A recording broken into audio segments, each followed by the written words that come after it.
El infierno no es rojo ni huele a azufre. El infierno es blanco, huele a gangrena y tiene una temperatura de 25 grados bajo cero.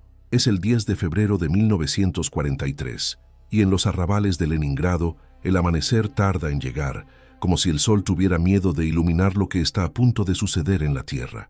Estamos en el sector de Krasny Bor, el Bosque Rojo, un nombre que pronto dejará de ser una referencia a los pinos de corteza cobriza para convertirse en la descripción literal de la nieve teñida de sangre.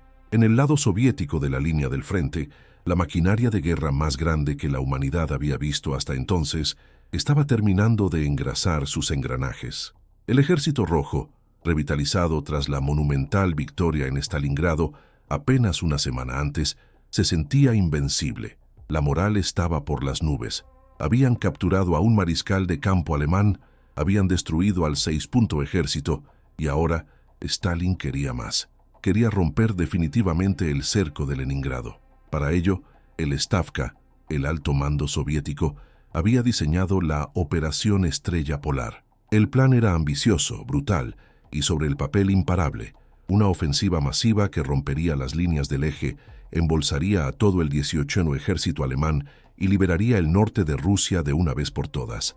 Para encabezar este ataque, los rusos habían reunido al 55º ejército soviético, una fuerza colosal de 44.000 soldados de infantería, apoyados por regimientos de tanques pesados KV-1 y T-34, 2 regimientos de morteros y la temida artillería de cohetes Katyusha, los órganos de Stalin. Era una fuerza diseñada para aplastar hormigón y acero, pero frente a ellos, en un tramo de trincheras mal cavadas en el suelo congelado, no había hormigón, no había divisiones Panzer de élite, no había las famosas SS. Lo que había bloqueando el camino de la estrella polar era una rareza histórica, unos 5.000 hombres, sucios, barbudos, con abrigos que les quedaban grandes y botas desgastadas. Hablaban un idioma que no pertenecía a la estepa rusa. Eran la 250ª División de Infantería de la Wehrmacht, pero ellos no se llamaban así. Ellos se llamaban la División Azul. Eran españoles. En el puesto de mando del general Vladimir Sviridov, comandante del 55 Ejército Soviético, el ambiente era de una confianza arrogante, casi festiva. Los informes de inteligencia sobre el enemigo que tenían enfrente circulaban de mano en mano entre los oficiales rusos, provocando risas y comentarios despectivos.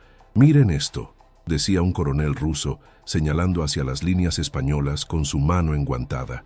«No son soldados de verdad, son gitanos, son limpiabotas de Madrid que han venido aquí engañados». La percepción rusa de los españoles estaba teñida de prejuicios y desprecio táctico. Los consideraban indisciplinados, ruidosos y flojos. Los llamaban soldados de verano. Creían que los españoles, acostumbrados al sol del Mediterráneo, se paralizarían con el frío ruso. Se reían de sus trincheras, que no seguían la geometría perfecta de los alemanes. Se reían de sus armas ligeras, insuficientes para detener a un tanque pesado. Y sobre todo, se reían de su espíritu. «Tocarán la guitarra y cantarán flamenco hasta que oigan el primer cañonazo», bromeó Sviridov ante su estado mayor. «Luego correrán. Su formación es rígida, anticuada. Se aferran al terreno como si estuvieran en una guerra del siglo pasado, confiando en el valor individual en lugar de la táctica moderna. Es como si intentaran usar una pica seca contra un tanque. Mañana, camaradas, no habrá batalla, habrá un desfile. Pasaremos por encima de ellos antes del almuerzo y estaremos cenando en las líneas alemanas de retaguardia». La metáfora de la pica seca, la idea de una resistencia estática, obstinada y supuestamente frágil, era la base del desprecio ruso. Veían la posición española en Krasny Bor no como un obstáculo, sino como la puerta trasera abierta del frente de Leningrado. Eligieron atacar allí precisamente porque pensaban que los españoles eran el eslabón más débil de la cadena. Creyeron que la furia española era un mito y que la realidad de la guerra industrial moderna, con sus toneladas de acero y explosivos, desintegraría la moral de esos voluntarios en minutos. Sin embargo, al otro lado de la tierra de nadie, en las trincheras españolas, la realidad era muy diferente a la caricatura que los rusos habían dibujado. Es cierto que los españoles estaban cansados. Llevaban meses en el frente. Muchos sufrían de congelación.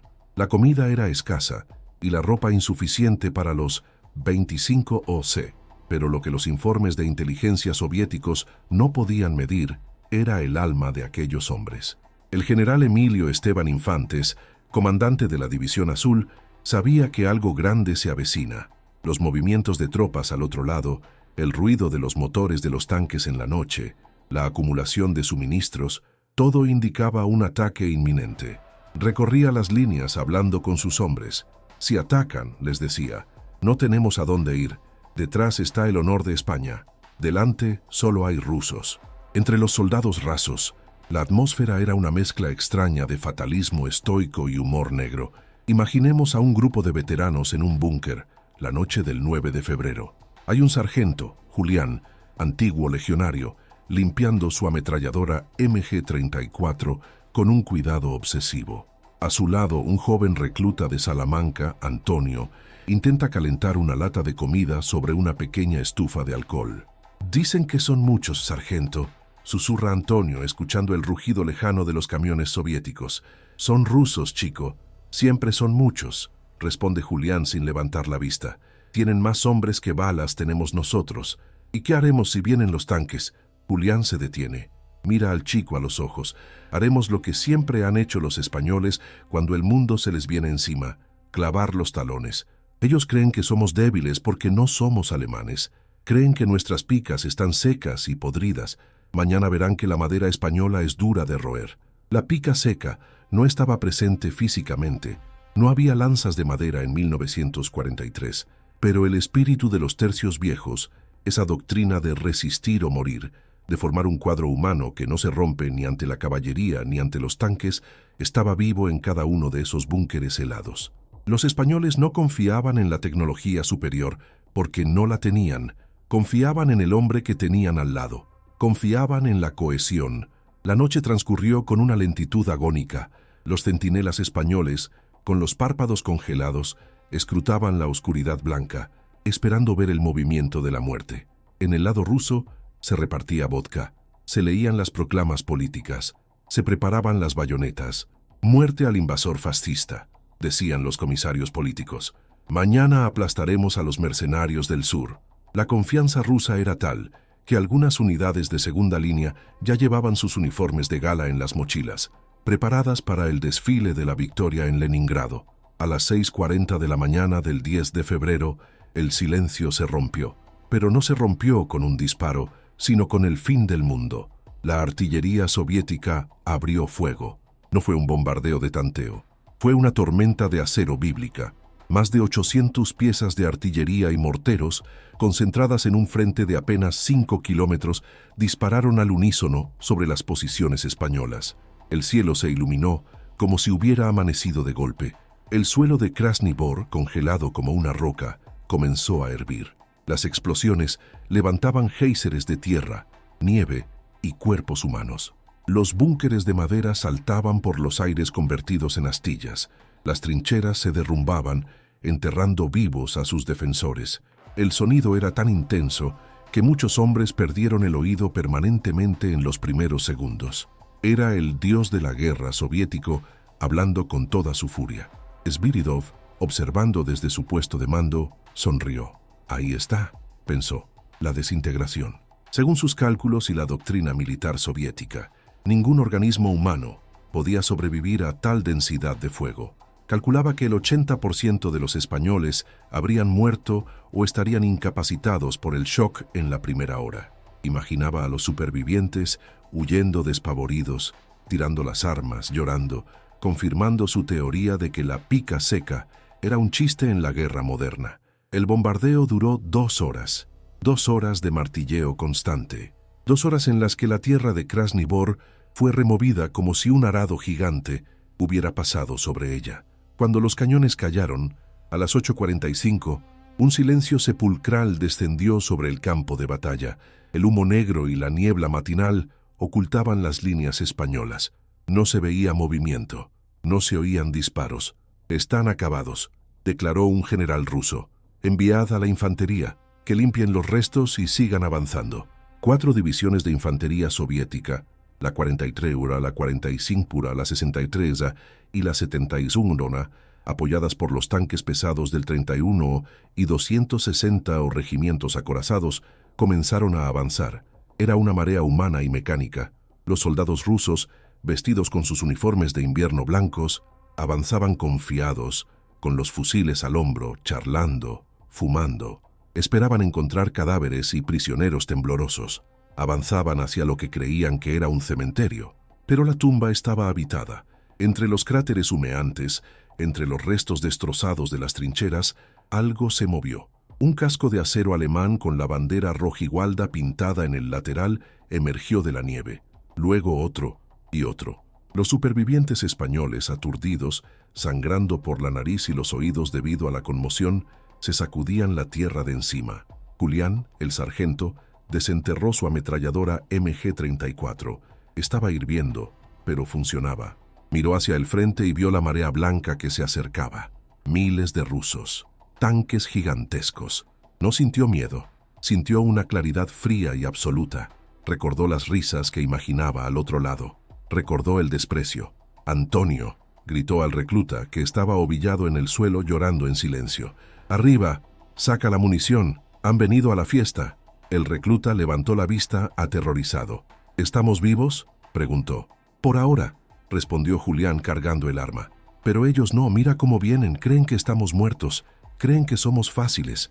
En todo el frente de Krasny Bor, en cientos de pozos de tirador aislados, la escena se repetía. Los muertos resucitaban. Los oficiales españoles, muchos de ellos heridos, desenfundaban sus pistolas y gritaban órdenes roncas. No había radio, no había líneas telefónicas, todo había sido destruido. Solo quedaba la iniciativa individual, la herencia del tercio. Cuando se rompe la formación, cada hombre es una fortaleza. Cuando la primera línea rusa llegó a 50 metros de las trincheras españolas, esperando pasear sobre ellas, el infierno cambió de dueño. «¡Fuego!», gritó un capitán español con el brazo en cabestrillo. Las ametralladoras españolas abrieron fuego al unísono. El sonido de las MG-34, parecido a una tela rasgándose, frrrip, cortó el aire helado. La primera oleada soviética fue cegada como el trigo. Los soldados rusos, sorprendidos en terreno abierto, caían por docenas. La risa se les congeló en la garganta. La formación desintegrada que esperaban ver no era la española, era la suya propia cayendo bajo el fuego cruzado. Los tanques rusos, confundidos, comenzaron a girar sus torretas, buscando el origen del fuego. Esperaban ver una línea defensiva coherente, pero el bombardeo había convertido el terreno en un caos, y los españoles aprovechaban cada cráter para disparar y moverse. La pica seca se había fragmentado en 1000 astillas mortales. En el puesto de mando ruso, la sonrisa de Sviridov desapareció. Los informes empezaron a llegar por radio, confusos, llenos de pánico. Resistencia fuerte en el sector central. Están disparando desde los cráteres. No se rinden. Repito, no se rinden. La trampa de la arrogancia se había activado. Los rusos habían cometido el error fatal de creer su propia propaganda. Habían despreciado al enemigo, y ahora, en la nieve roja de Krasny Bor, iban a descubrir que el soldado de verano español ardía con un fuego que ni el invierno ruso podía apagar. La batalla no había terminado antes del almuerzo. Apenas acababa de empezar. Iba a ser larga, sangrienta y terriblemente cara para el orgullo soviético. El campo de batalla de Krasny Bor había dejado de ser un paisaje geográfico para convertirse en una pintura abstracta de horror. La nieve, blanca e inmaculada al amanecer, era ahora un lodazal gris y rojo, revuelto por la artillería y sembrado de miles de cuerpos con uniformes blancos soviéticos. La primera oleada de infantería rusa, aquella que marchaba confiada esperando saquear cadáveres, había sido aniquilada por las ametralladoras españolas que resucitaron de los cráteres. Pero el ejército rojo no era una fuerza que se detuviera por perder unos cuantos miles de hombres. Detrás de la infantería muerta venía el verdadero martillo. Los tanques. El suelo comenzó a vibrar con una frecuencia distinta, más profunda y terrorífica que la de la artillería. De la niebla emergieron las siluetas cuadradas y monstruosas de los KV-1 y los T-34. Eran bestias de acero de 45 toneladas, inmunes al fuego de fusilería, diseñadas para aplastar cualquier cosa que se interpusiera en su camino. Avanzaban rugiendo, escupiendo fuego por sus cañones de 76 metros, aplastando las alambradas como si fueran telarañas. Para los defensores españoles de la División Azul, la visión de esos monstruos debió ser el momento de la verdad absoluta. La mayoría de sus cañones antitanque, los PAK-36 y PAK-40, habían sido destruidos por el bombardeo inicial o estaban enterrados bajo toneladas de tierra. Estaban, a efectos prácticos, desnudos frente al acero. En el puesto de mando ruso, el general Sviridov recuperó la compostura. La infantería ha fallado por sorpresa, racionalizó, pero la carne no puede detener al motor. Los tanques los enterrarán vivos en sus agujeros. Aplastadlos. Y los tanques llegaron. Pero aquí ocurrió algo que desafía la lógica moderna y que conecta directamente con el alma de los tercios viejos. En lugar de huir ante los vehículos blindados, los soldados españoles se quedaron quietos. Recordaron la vieja lección de la infantería contra la caballería. Si corres, mueres. Si te mantienes firme, tienes una oportunidad. Julián, el sargento veterano, vio venir a un KB-1 directo hacia su posición. El tanque era una pared de metal imparable. El recluta Antonio estaba paralizado por el terror, con los ojos fijos en las orugas del tanque que trituraban la nieve y los cuerpos. ¡Al suelo!, gritó Julián empujando al chico al fondo del cráter. «Déjalo pasar, que pase». El tanque ruso pasó justo por encima de ellos. El ruido fue ensordecedor. El olor a diésel quemado y aceite caliente llenó sus pulmones. La tierra cayó sobre sus cabezas, mientras las orugas pasaban a centímetros de sus cascos. El suelo tembló como si se fuera a abrir. Y entonces el tanque pasó. En cuanto la bestia de metal siguió avanzando, dejando atrás el pozo de tirador, Julián se levantó como un resorte. «Ahora», rugió. No tenían bazucas, no tenían armas modernas, tenían cócteles Molotov improvisados y minas magnéticas. Julián corrió detrás del tanque, una figura pequeña y vulnerable persiguiendo a un gigante. Trepó por la parte trasera del chasis, resbalando en el metal helado.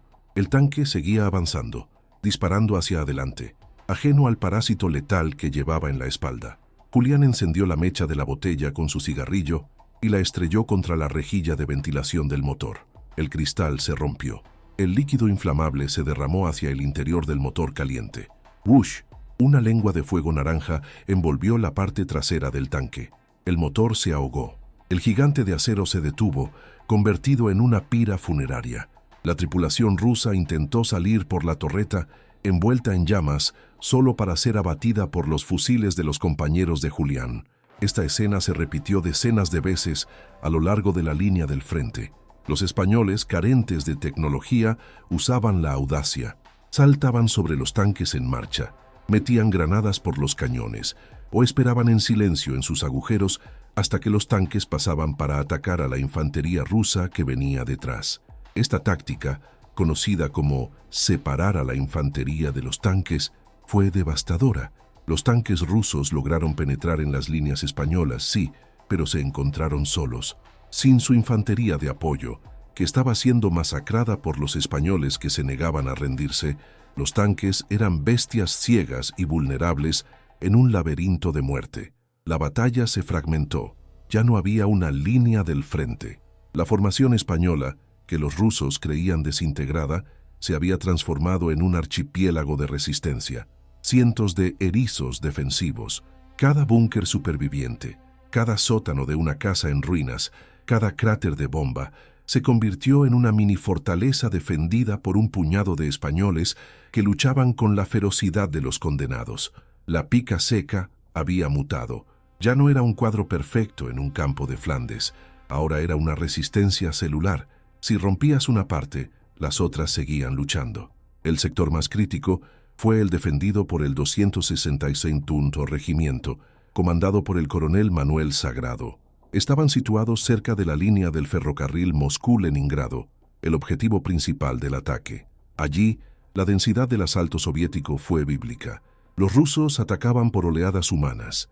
Literalmente caminaban sobre sus propios muertos para avanzar. La ametralladora de un cabo español se encasquilló por el sobrecalentamiento después de disparar miles de rondas sin pausa. Los rusos saltaron dentro de la trinchera. Lo que siguió fue combate medieval en pleno siglo XX. Se acabaron las balas. Los hombres luchaban con bayonetas, con palas de trinchera afiladas como hachas, con cuchillos, con cascos, con piedras, con los dientes. Un oficial ruso que había logrado saltar a la trinchera española se encontró cara a cara con un teniente de la División Azul. El ruso era enorme, bien alimentado. El español era flaco, enfermo, con la cara cubierta de vendas sucias. El ruso levantó su subfusil PPSH-41, pero estaba vacío. Intentó golpear con la culata. El teniente español se agachó, esquivó el golpe y le clavó su daga en el cuello, gritando una maldición en castellano que se perdió en el estruendo. La trinchera se convirtió en un matadero resbaladizo. La sangre caliente derretía la nieve y el barro, creando un fango rojo en el que hombres de dos mundos distintos se mataban con una intimidad aterradora. Y en medio de ese caos, los españoles no retrocedían. Morían donde estaban. No pasan. Por mis cojones que no pasan, repetía un soldado herido, recargando su fusil con una sola mano mientras se desangraba apoyado en la pared de tierra. Hacia el mediodía, la paseo militar que había predicho el general Sviridov se había convertido en una pesadilla logística para los soviéticos. El avance estaba atascado. Las columnas de refuerzo rusas no podían avanzar porque los caminos estaban bloqueados por tanques ardiendo y montones de cadáveres. Sviridov, furioso, golpeaba la mesa en su búnker. «¿Por qué no avanzamos?», gritaba a la radio.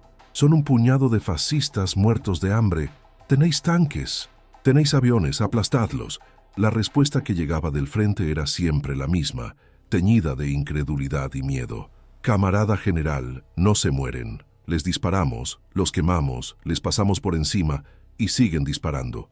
Están locos, se han atado al terreno».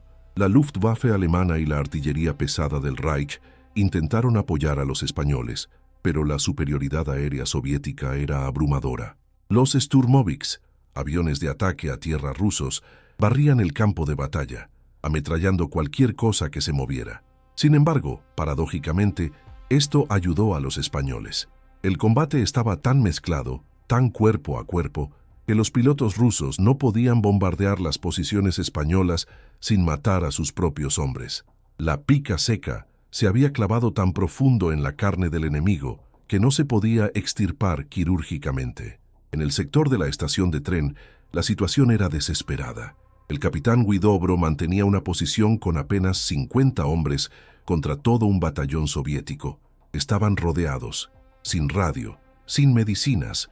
Un emisario ruso, ondeando una bandera blanca, se acercó durante una breve pausa en el fuego. «Rendíos», gritó en un alemán roto. «Estáis rodeados, no tenéis esperanza, os trataremos bien». El capitán Huidobro se asomó por encima del parapeto. Tenía el uniforme hecho jirones. Miró a sus hombres, caras sucias, ojos hundidos, vendajes sangrientos, pero todos tenían el fusil apretado en las manos. Nadie bajó la mirada. «Dile a tu general», gritó Huidobro, «que aquí no se rinde ni Dios. Si queréis la estación, venid a comprarla. El precio es sangre», y disparó una ráfaga al aire para terminar la negociación. La batalla se reanudó con una furia renovada. Los rusos, ofendidos por la arrogancia de esos hombres que debían estar muertos, lanzaron todo lo que tenían: lanzallamas, granadas de fósforo. La posición española se convirtió en un horno, pero la resistencia de Krasny Bor tuvo un efecto estratégico inesperado. Al detener a la infantería rusa y separar a los tanques, los españoles estaban ganando tiempo, un tiempo precioso. Cada hora que resistían permitía al mando alemán traer reservas desde la retaguardia para taponar la brecha. La Estrella Polar, la operación que debía liberar Leningrado en un día, se estaba desangrando minuto a minuto contra un muro de obstinación ibérica. Hacia las 3 de la tarde, el cansancio comenzó a hacer mella en ambos bandos, pero era un cansancio diferente. Los rusos estaban agotados por atacar y morir sin resultados. Su moral, que estaba en la estratosfera por la mañana, empezaba a agrietarse. Veían que sus compañeros caían por miles y apenas habían avanzado un par de kilómetros. Empezaron a dudar. ¿Son inmortales?, se preguntaban los supersticiosos campesinos rusos reclutados. ¿Qué clase de brujería es esta? Los españoles, por otro lado, estaban agotados físicamente, pero su moral se había endurecido hasta convertirse en diamante. Habían sobrevivido al bombardeo. Habían sobrevivido a los tanques, seguían vivos, y mientras siguieran vivos matarían rusos. Se había instalado en ellos una especie de euforia nihilista. Ya no luchaban por Hitler, ni por Franco, ni por Europa. Luchaban por rabia. Luchaban porque los rusos se habían atrevido a despertarlos a cañonazos. En un rincón del campo de batalla, cerca del río Ishora, un grupo de artilleros españoles que habían perdido sus cañones luchaban como infantería. Se habían quedado sin balas. Cuando una nueva oleada rusa se acercó, hicieron algo que dejó atónitos a los atacantes. Calaron las bayonetas y en lugar de esperar en sus agujeros, saltaron fuera. «¡Santiago y Sierra España!», gritaron, lanzándose al ataque contra una fuerza 5 veces superior. Fue un acto de locura, fue un suicidio, pero tuvo un efecto psicológico devastador.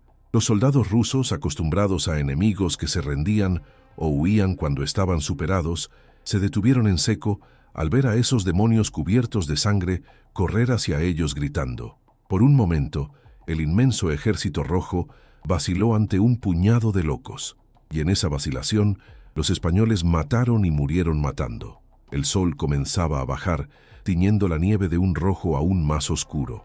El campo de batalla de Krasny Bor era un cementerio humeante.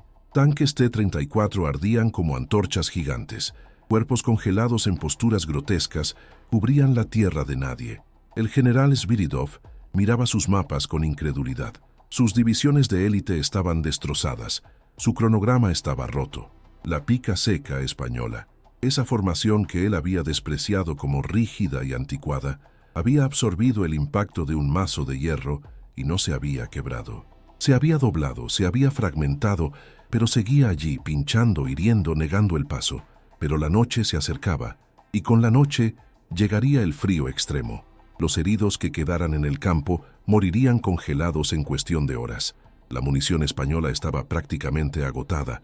El agua se había congelado en las cantimploras. En el búnker de Julián y Antonio, la situación era crítica. Solo les quedaban 2 cargadores. Estaban rodeados de cadáveres rusos. «Sargento», susurró Antonio, con los dientes castañeteando. «¿Vendrán más?». Julián se encendió un cigarrillo que había encontrado en el bolsillo de un ruso muerto. La llama iluminó su rostro sucio y tranquilo. «Vendrán más, chico. Siempre vienen más. Pero hoy les hemos enseñado una lección». «¿Qué lección?», preguntó el recluta. «Que si quieren pasar por encima de España, van a tener que dejarse los dientes en el intento». La trampa de la arrogancia rusa se había cerrado. Habían creído que podían ignorar al factor humano. Habían creído que la matemática de la guerra, toneladas de bombas por metro cuadrado, era infalible, pero habían olvidado que en la guerra, al final, todo se reduce a un hombre con un fusil que dice no, y en Krasny Bor, 5.000 hombres dijeron no al mismo tiempo. El sol comenzaba a hundirse tras los bosques helados de Rusia, llevándose consigo la poca luz y el poco calor que quedaban en el mundo.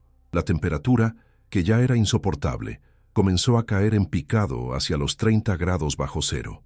En el campo de batalla de Krasny Bor, el ruido ensordecedor de la artillería y los motores de los tanques fue dando paso, poco a poco, a un sonido más siniestro, el gemido de miles de heridos que se congelaban lentamente en la tierra de nadie. Para los defensores españoles de la División Azul, el atardecer no trajo alivio, sino una nueva forma de angustia. La adrenalina del combate cuerpo a cuerpo comenzaba a disiparse, dejando paso al agotamiento extremo y al dolor de las heridas que se enfriaban. Miraban sus cartucheras y las encontraban vacías. Miraban sus ametralladoras y veían los cañones deformados por el calor. Habían aguantado el empuje de un ejército entero durante 10 horas, pero sabían que la física tiene un límite. En el sector del ferrocarril, el capitán Huidobro, que había rechazado la rendición horas antes, contaba a sus supervivientes. De los 100 hombres iniciales, quedaban menos de 20 aptos para el combate. Estaban rodeados de montañas de cadáveres soviéticos que servían de parapeto improvisado. «No disparéis a menos que veáis el blanco de sus ojos», ordenó con voz quebrada.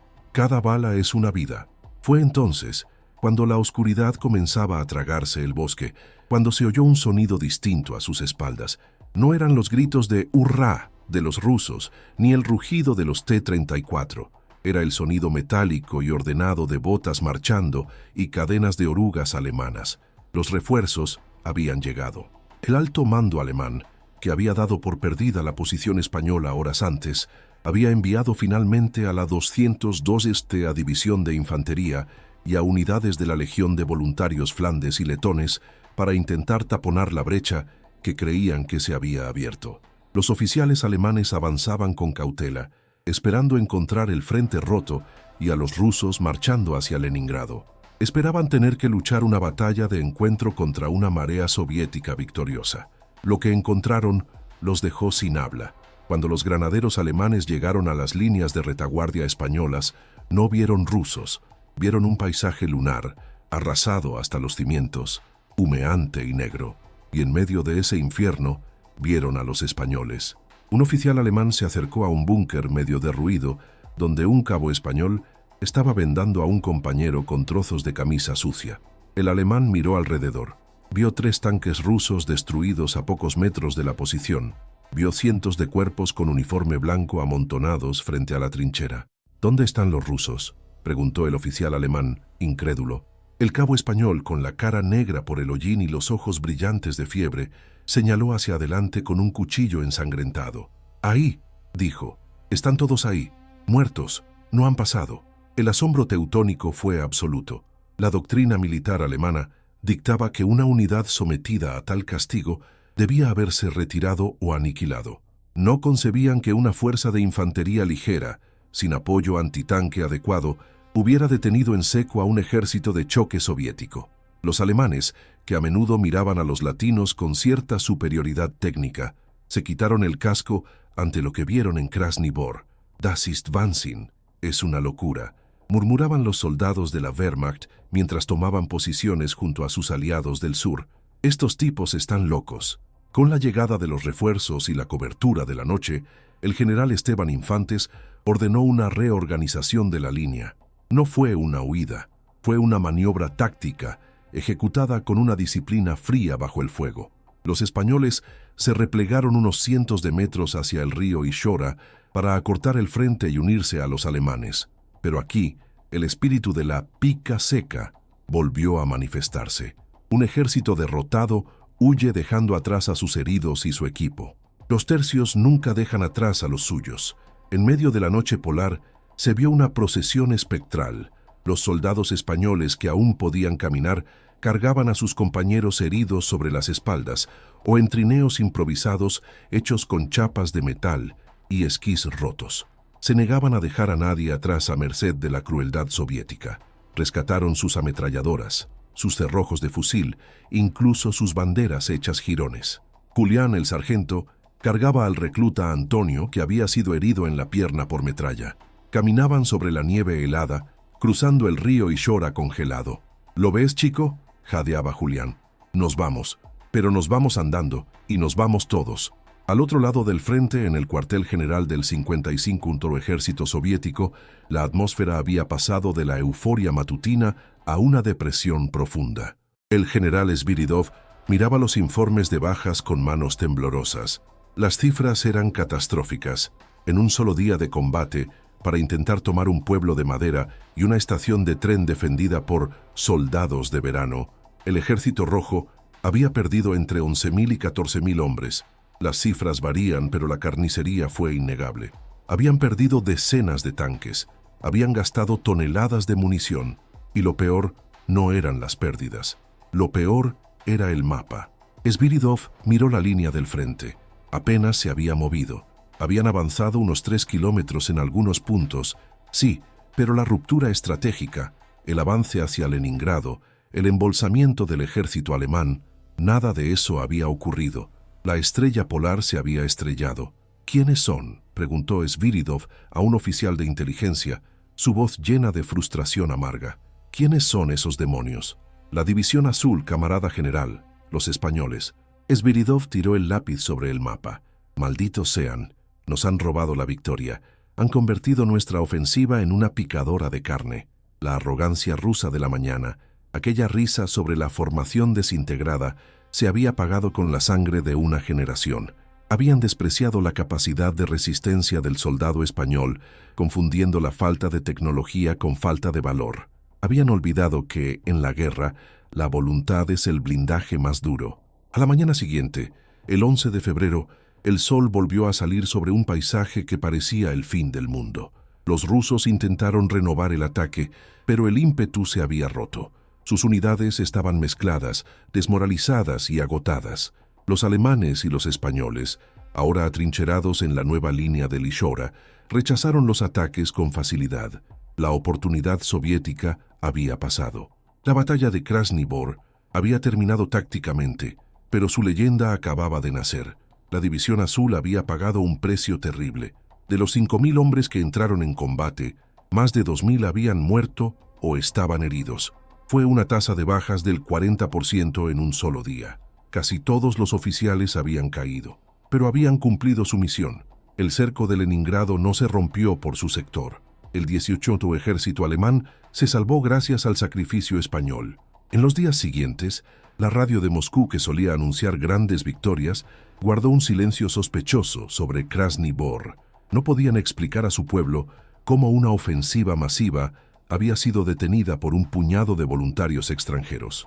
En Berlín, Hitler, que a menudo despreciaba a los soldados latinos por considerarlos poco disciplinados en comparación con los prusianos, tuvo que tragarse sus palabras.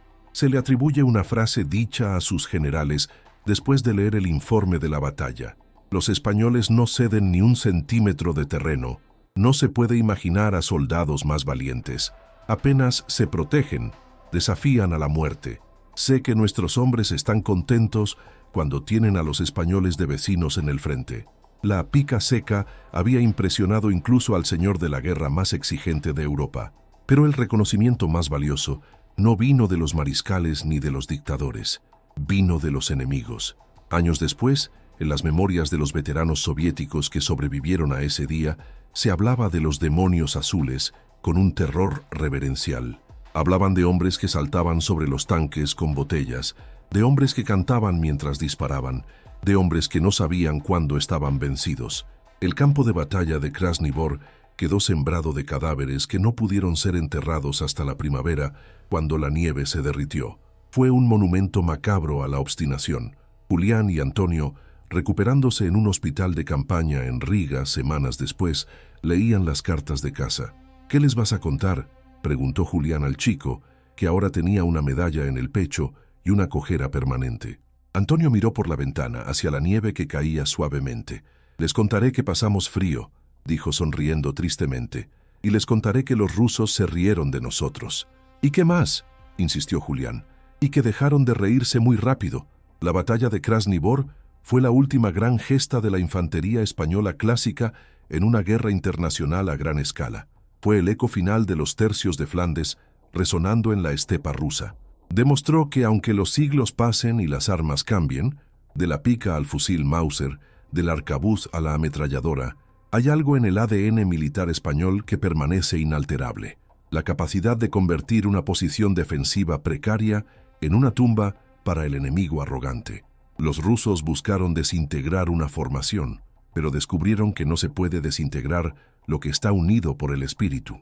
La pica seca no se rompió en Rusia, se congeló en una posición de desafío eterno, apuntando al corazón de cualquiera que se atreviera a subestimarla.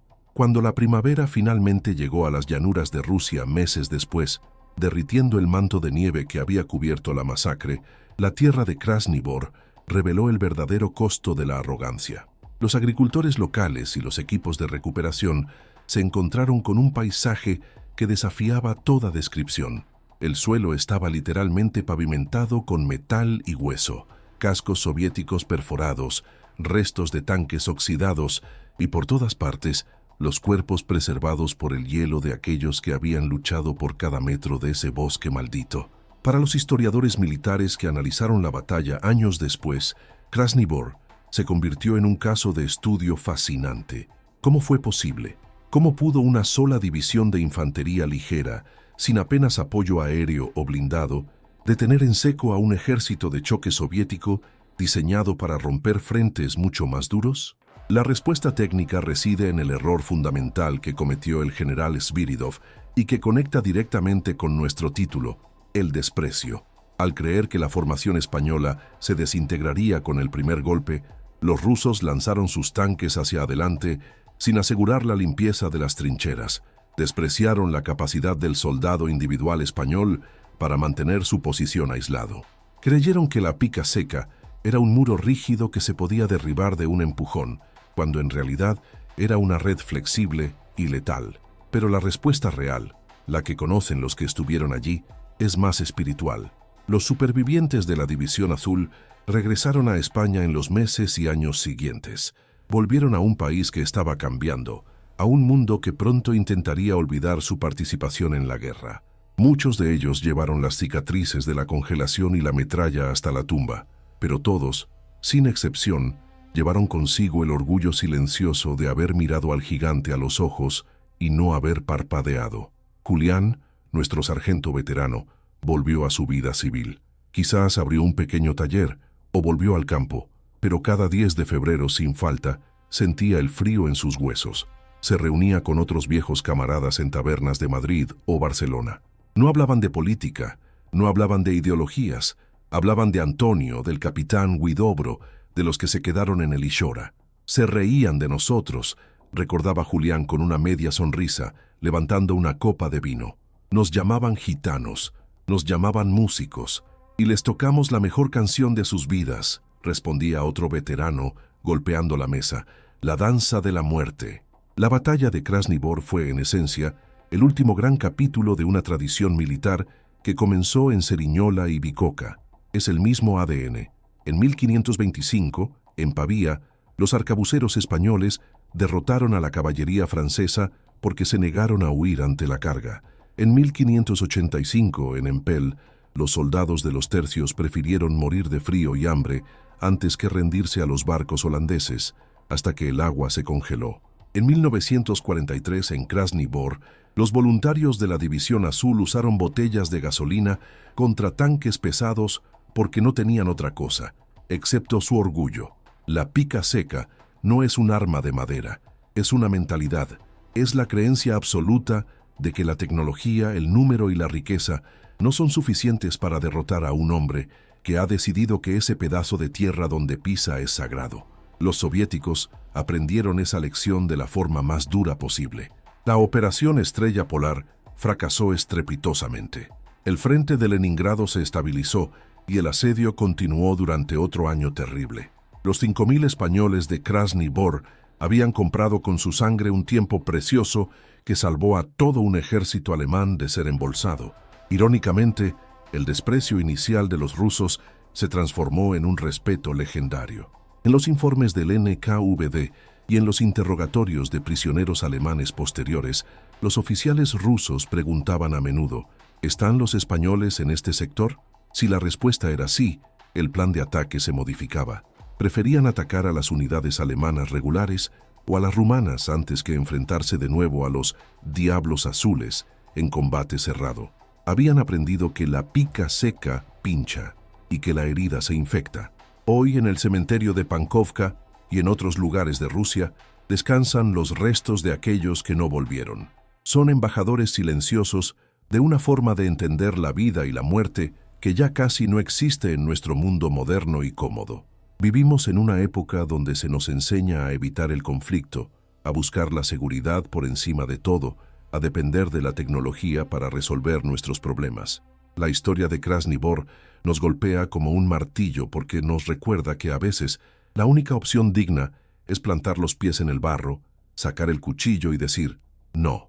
Los rusos se rieron, creyeron que la historia había terminado para España, creyeron que éramos una nación de ruinas y recuerdos, pero en la nieve roja de aquel bosque descubrieron que las ruinas todavía muerden.